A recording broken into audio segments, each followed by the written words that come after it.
Welcome back to Leila Central. Well, I'm really excited about this one. Why? Because I get to update you on the layout, of course. So, welcome back to Leila Central, everyone, and indeed, welcome back to the next layout update. Now, before I get started, I've just noticed I've had quite a few subscribers join me since the last video, so welcome all to you guys out there that are following us. And you know, if you're a subscriber, don't forget to put your comments down below. I do read them all. And yeah, so let's get to it. So I'm very excited about this one because it's hit a bit of a milestone in the layout room here, and as you can see behind me, we've got an awful lot of bench work that's actually been completed here. So let us get straight to it. Okay, so here we are back at essentially where we last left.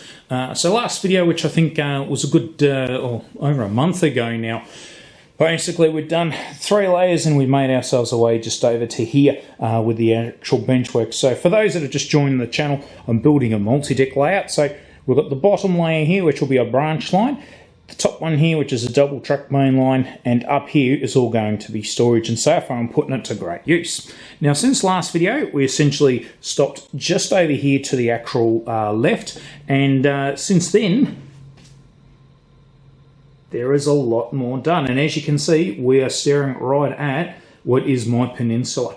So let's get a bit more of a closer look at this peninsula.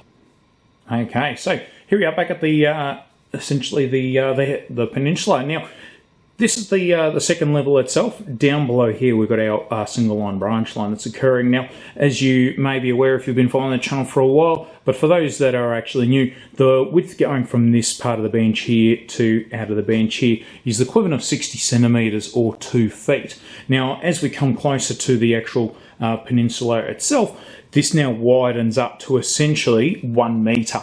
In actual width. Now, I did a bit of maths and everything else, and as you can see, I've got this all stepping in various pieces, etc. right here.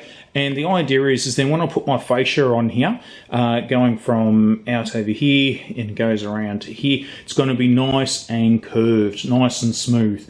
And obviously, you know, it joins up to the next one over here, and it's just repeated on the other side. So again, you know, we go to 1 meter from here over to here, and you know, returns to the normal bench work. And of course, we have continued that bench work right along there. I've also done the most important stuff, which is the storage, and so far, I mean, obviously the shed is still a bit untidy, but I'll make my way through it, and it's getting more and more tidier as time goes on. Okay, so this is looking over at the newer area where I mentioned before. So here's my actual stud wall, there's my bench work, and it goes around, the track will curl around here, back around, and then back this direction here. And as you can see, moving all my storage and items above, which is fantastic as well. And yeah, a lot of good space. Now you can see this little piece right out here just jutting out.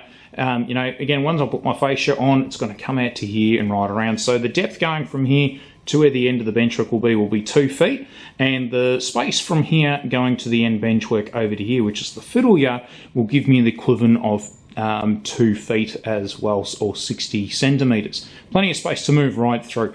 And then, of course, as mentioned, you know, the track will go back around here and return right around. Now, this gap right over here, I haven't addressed just yet, only because I've got to remove this bit of benchwork here and down below and shunt it across here. And then we're pretty much done, with the exception of, as you can see over the other side, still haven't filled up this gap, but I'm not too concerned about that. That's essentially a couple of pieces of timber, and it's done. Now, with the actual peninsula right here, you may look and go, geez, there's not a lot of reinforcement here, but let me show you what I've actually done. Alright, so here we are underneath the peninsula of the double track main line, and as you can see here, I've put, apart from chucking a few screws in above here and over the other side into these studs that I've actually made, I've put in my 2 big brackets that I bought, these fellas right here. Now, these things are incredibly good. I am very, very happy with them. Not only is the peninsula nice and level, it is not moving at all. These brackets, you know, I tell you what, are absolutely fantastic. Super, super, super strong, and well supported. And as a result, I've actually, well, I haven't actually sat on the actual ends over here, for example. I have put a fair bit of weight on them, and they don't move. Very happy, so I'm very confident they're going to hold up to the pressure and the task of holding a rail. Okay, now underneath the double track main line, here we are, we're looking at what will be the single branch line running across this area here. Now, as you'll see at the moment, I've got the Benchwork stopping right here. Now, that isn't its final spot. That's just where the next, I'm just trying to think of it, the module that will connect onto here will then continue on. Now, having said that though, it's not going to extend as long as the Peninsula itself. It will terminate a bit more earlier. Now, where I plan to actually terminate it is right here. So I've got a small small module to make, which will fit right in here. And the idea is the track or the branch line will come from here, go around through the stud wall, and then come back in on itself here. That's essentially my plan. So the train will actually disappear on one scene, but then, you know, appear on this one, just to try and give that simulation of depth. The other reason why I've actually done that is because I've got a few bulky items. Obviously, I've got my desk where I do all my hobby work, etc. I've got this little chest of drawers on wheels, obviously, with my soldering station and bits and pieces on there. So I may not make this Benchwork go right to the actual end, because I may want to keep this free just for those taller, bulkier items, including like a vacuum cleaner, etc. But otherwise, you know, I've got plenty of storage underneath. You know, I've been already storing timber and everything else, which I've tied it up and put under there. I've got items above being stored, as you can see, stuff over further. There is a lot of stuff, and you know, I'm still going through the mess and tidying everything up. Now, last video I showed off a few new purchases, which were my locomotives, etc., which included the this 7F, the 4F, and of course the 3F Ginty right here. Now, I've been busy on those, but didn't record a video on what I did to them, but I'll show you what I've done to them. Okay, so here's my 7F. Now, for those that may recall, my 7F was liveried in the LMS scheme. So we had a much older number right here, and we had the LMS items right there. So what I've done, as you can see, I have now renumbered the locomotive itself, but I've also put in a late BR symbol. Now, this number on the locomotive, I did my research, is one of the 7Fs that actually ran on the S&D. So, you know, that's just me, you know, trying to make it authentic, essentially, or more realistic to the layout here itself. Now, as you can also see with the black itself, I've given it a bit of a weathering, just using oils and a series of thinners. And as you can see, we've got some streaking, we've got some weathering without going too crazy. And this is a work in progress. It hasn't been finished yet. I've still got some other things to put on there, some muck, etc. And even when I adjust this, you can still see some of the grubbiness that's on the actual train itself. So it's not, you know, it's not pristine, it's not in excellent condition, it's worn, but it's not, you know, rusted and absolutely, you know, ready for the scrap heap. So very happy how the tender turned out, especially around the coal areas here, but obviously still got to give it some black and some dusting of coal, and obviously put some actual real coal in the tender, but otherwise so far so good, and yeah, I'm very happy with how it's actually turned out. And just like the 7F, this 3F Ginty, I did pretty much the same. So previously that was on here, there was the British Railways livery, which was early BR. So I've gotten rid of that. I've put on a late BR symbol, and I have renumbered the locomotive itself to one of the Ginties that used to run here on the actual Somerset and Dorset. And of course, I've given it my weathering so far. Just like the 7F, it's not finished. However, you know, it's not pristine, clean, black, straight from the workshop. I still have to add the number on the front of the actual model itself, which I will get there. And but otherwise, you know, just another model that I'm happy with its weathering. Gives it a bit of spot. And the other thing is also with the actual British Railways livery that was behind there, I didn't remove it actually. I've actually painted over it. Now, what my goal was is I wanted not the lettering to come or shine through, but to give it some impression that, you know, at some point, yes, it used to be a British Rose locomotive, but they're painted over it, and some of it's starting to not show through, but there's signs of that, bit of life that used to exist with that steam train. But otherwise, again, just with the oils, as you can see along here, I've putting it down in some streaking without beating up the actual locomotive itself to the point where, again, it's ready for the scrap heap. Now, that's a good example there where in the right light, you can see some of that lettering, but that's exactly what I wanted. I wanted this to look worn, and some of the previous old paintwork that used to be there is starting to show through a little bit. So a fair bit of dusty and dirtiness, etc., but not something where you go, yep, that's ready for the scrap heap. So, but otherwise, yeah, very happy with how that's turning out so far. Okay, now here's the next one, which is the 4F itself. And now this is a Hornby locomotive, and it already came liveried in the late BR period and a number. So this number, I don't know if it has run on the S&D, but I've left it as is because, well, apart from changing the number, I'm happy with the rest of it. So apart from that, yep, giving it the same weathering in some parts. So we've got the faded streakiness going on with all the actual paintwork itself. Brings out a lot more of the detail, particularly the rivets around these areas here as well. So this 4F is starting to look pretty good. I am happy with it, but again, like with the others, the models I've just shown you, it's still in a state of work as well. So work in progress. So watch this space. But otherwise, again, very happy with how this has turned out. And she looks extremely good. Very happy how it's looking. Now, one of the other things that's occurred is I have purchased myself a new airbrush. Now, I don't buy horrendously expensive airbrushes. I just buy a good, reasonable brand that's known and reliable. Otherwise, all I want is for it to spray paint and be dual action and gravity fed itself. So this is just a Sparmax SP35. This ended up costing me just short of $100 Australian, and there was a reason why I ended up purchasing this. My airbrush, which was this, unfortunately suffered a bit of a fate where part of it broke and I could not get a piece to replace it, and I'll explain why when I get this out. So, with your airbrush, now I'll pull these bits off here. With your airbrush, you have this very little housing or a metal piece right here on the tip, which you can see here. So you've got all this brass right here, and I'll bring it closer to the camera so you can see. So you've got this brass around here, then you've got this little piece right here where your needle goes through and pokes out the end, like that. Now, this is a very small piece. It's also a very fragile piece. And at the end of this is a small thread that gets screwed into this piece of the brass or the metal right here. Now, unfortunately, I was a little careless, and I was cleaning the tip of this. I pulled it off with the special tools and cleaned it out, and then I put it back on, but I over-tightened it. And what did happen?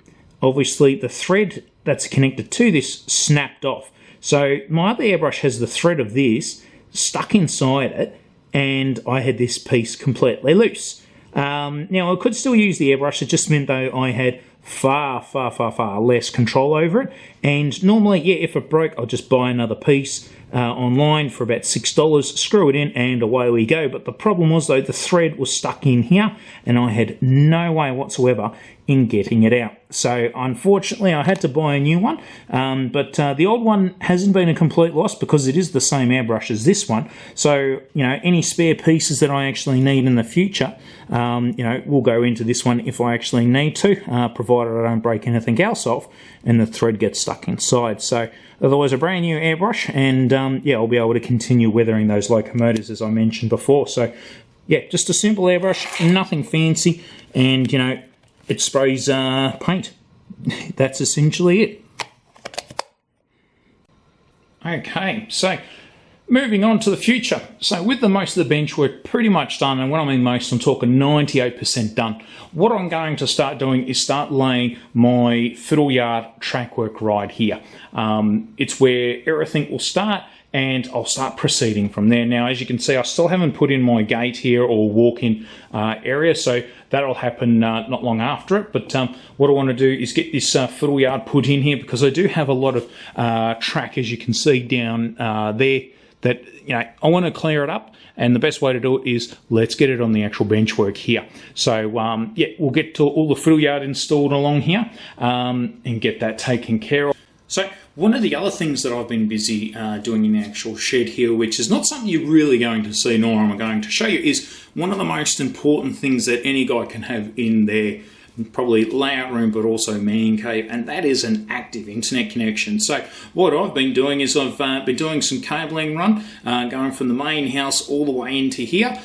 So now I've got myself a good fast internet connection in the shed here. Now, what does that really mean for you guys? Well, my plan is in the future, I want to do some live sort of streaming when the time comes. At the moment, there's not really much here to live stream, of course, unless I'm going to be doing some live painting videos or something like that.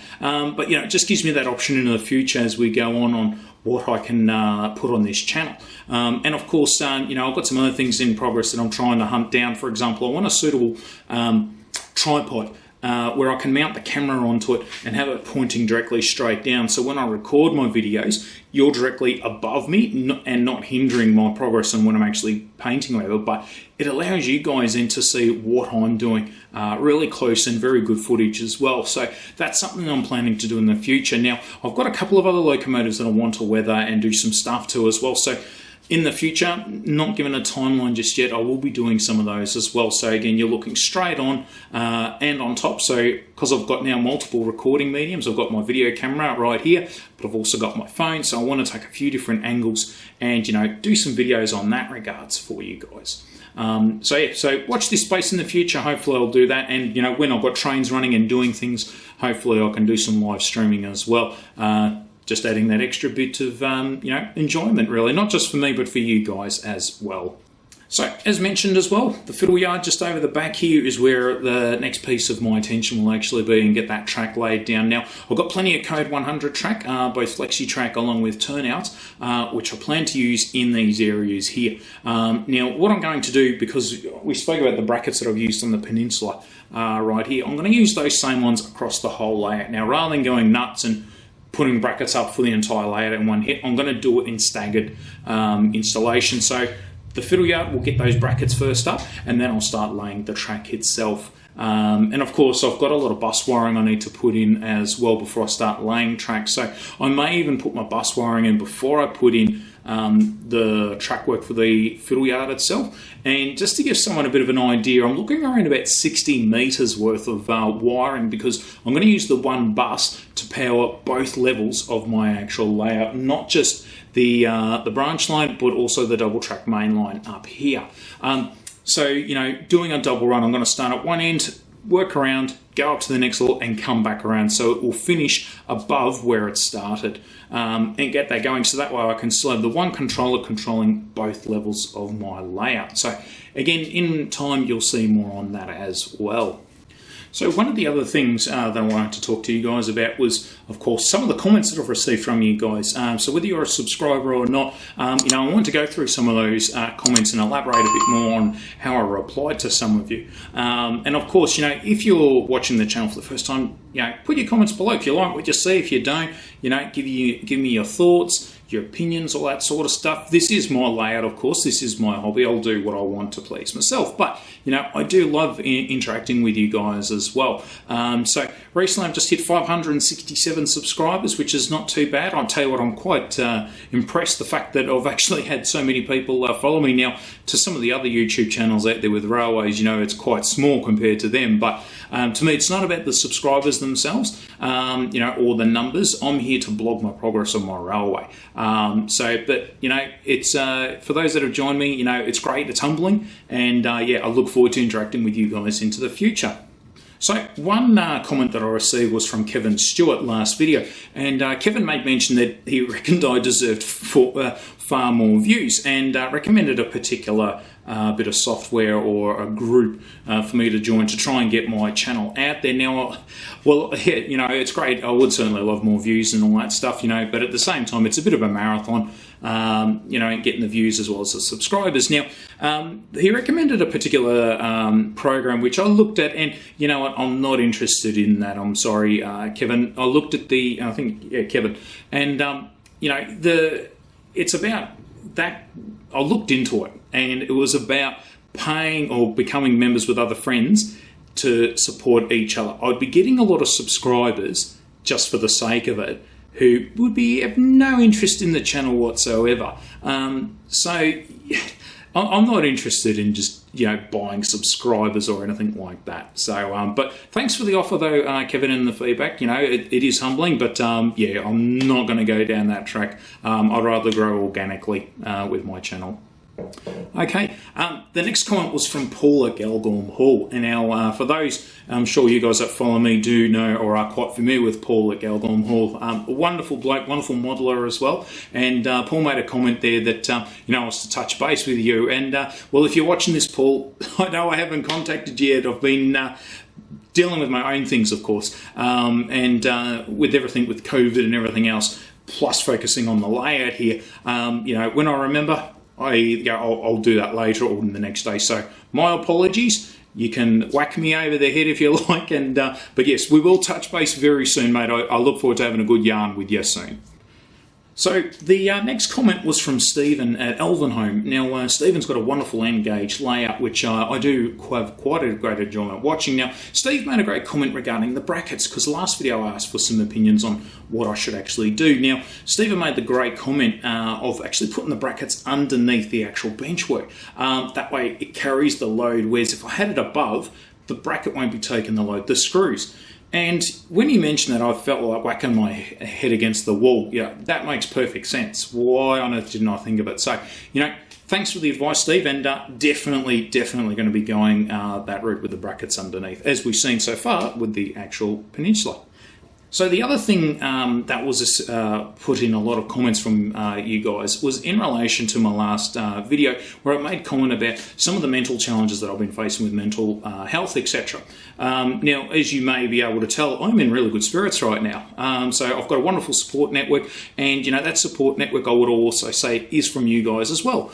The thoughts, the well wishes and everything, the feedback, you know, was actually overwhelming. And, you know, I think when it comes to men's health and, you know, mental health issues, we don't talk about it enough. And you know, I'm not going to dwell on and talk about that sort of stuff in this channel. This is, after all, a railway and hobby channel itself. But, you know, I just wanted to say thank you to all you guys out there, whether you're man or female, of course, you know, showing any support, all that sort of stuff. It's, you know, it hasn't gone unnoticed. But, yeah, look, things are going well. I've got a good surrounding network with me, you know, at work as well. And, yeah, you know, things are only going to get better. And I think a lot of it would help if I had some trains running too.